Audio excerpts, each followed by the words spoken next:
Our next presenter is Mr. Aldo del Col. Yee-hoo! Co-founder of Myeloma Canada. Aldo will provide an overview of the Myeloma Canada Research Network and why it's important to all of our Canadian patients. Aldo?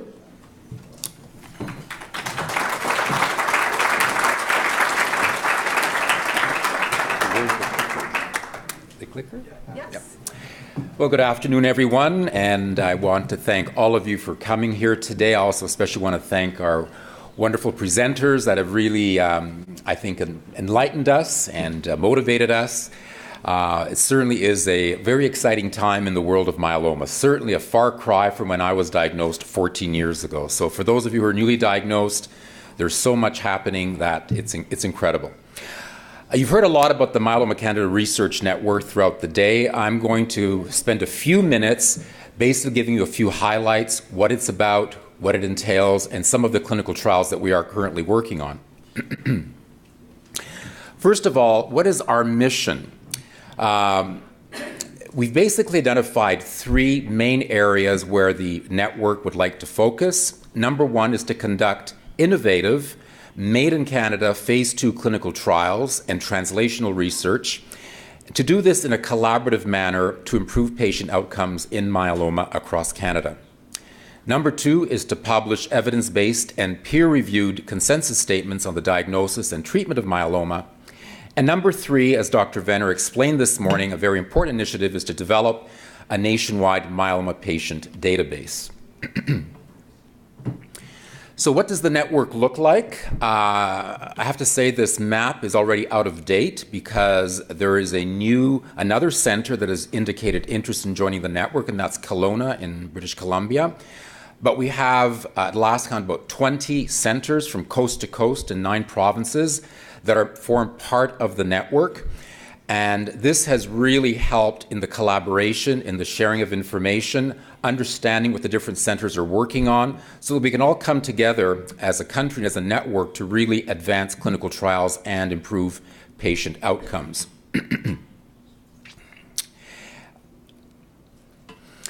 And this speaks to the really the amazing level of expertise that we have in this country. You got a flavor of it throughout the day today. I've just highlighted a few of the areas where our centers are specializing in. As Dr. Neri presented this morning, Calgary certainly is the leading center in Canada for genomics, a very important part of research. Both Calgary and Toronto do a lot of drug target evaluation. You were hearing about druggable targets this morning, looking for places, either pathways or points in the cell where we can perhaps find a drug that will work against myeloma. And Calgary and Toronto certainly do a lot of work in that area. Minimal residual disease, or MRD. Both Toronto and Montreal have the ability to do this, and I'm sure there are probably other centers at this point in time. Mechanisms of resistance. Why does a drug stop working? Obviously very important. We want to understand why that is the case, and both Calgary and Toronto really do a lot of work in this area.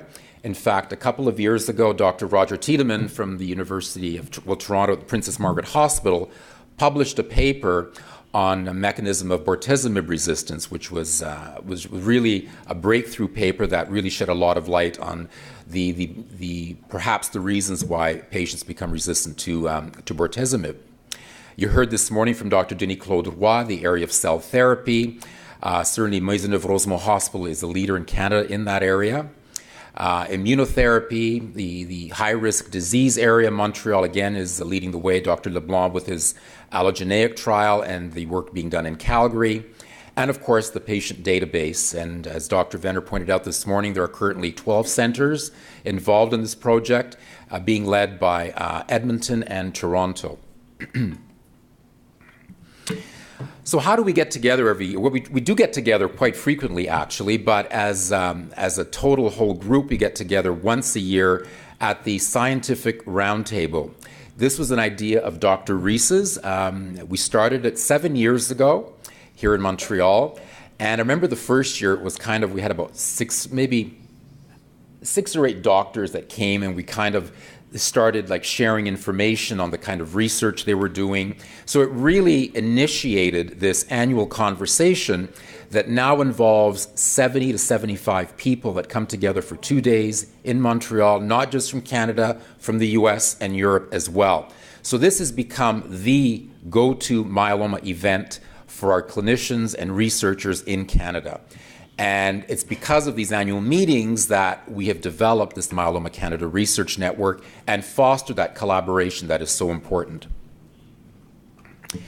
Now, the big question is, how will patients benefit?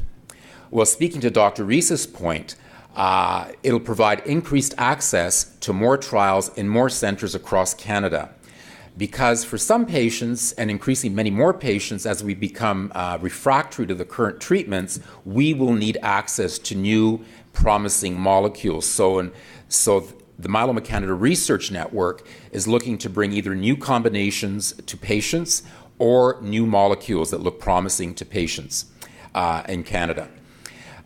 Very important as well as patient representation on the Clinical Trials Steering Committee and the Protocol Review Committee that will ensure that the patient voice is included. We are currently in the process of developing these committees. The MCR National Patient Database will provide real-world information to help guide clinical decision-making to improve patient outcomes. And this is really important now as we are entering another new phase in myeloma with all the new drugs that will be approved, 5, either this year or in the next 2 years, and we're going to need real-world evidence to really optimize how these drugs are being used, and also to get funding. And collaboration among Canada's world-class researchers that promote the collective involvement of patients through the PAC and through other committees that will be set up. Quickly, the clinical trials that Dr. Rees alluded to. The first one, MCRN 001, is being led by Dr. Donna Rees from Toronto, and this is a trial for newly diagnosed transplant-eligible myeloma patients. It involves 9 sites across Canada, 78 patients in total, and Calgary is doing all the genomics analysis using the bone marrows that is collected at each of the sites across Canada. Toronto is doing the MRD analysis, and there were poster presentations done at ASH 2004, ASH 2015, and the International Myeloma Workshop in Rome in 2015. In essence, what this trial is, it looks at altering the conditioning regimen, which historically is melphalan 200 milligrams. This combines busulfan with melphalan at a reduced dose, and basically is to look at whether there's reduced toxicity and better efficacy. At day 100, there's MRD done, and patients go on lenalidomide maintenance at day 100. And this is almost closed, I think. We're pretty much done with this one. The next one is an exciting new molecule. Canada is leading the clinical development of this molecule called selinexor, which was developed by a small biotech company in Boston called Karyopharm. And it's basically a 3-arm study involving selinexor, looking at it in combination with bortezomib or lenalidomide or pomalidomide. It's for relapsed refractory myeloma. The trial is being led by Dr. Christine Chen from Toronto and Dr. Nizar Bayless from Calgary. And I'm very proud to say that Canada really is leading the clinical development of this molecule worldwide. There are 12 sites engaged across Canada. The total projected enrollment is 201 patients, and currently we have 31 patients enrolled in this trial. And the preliminary results look very, very promising.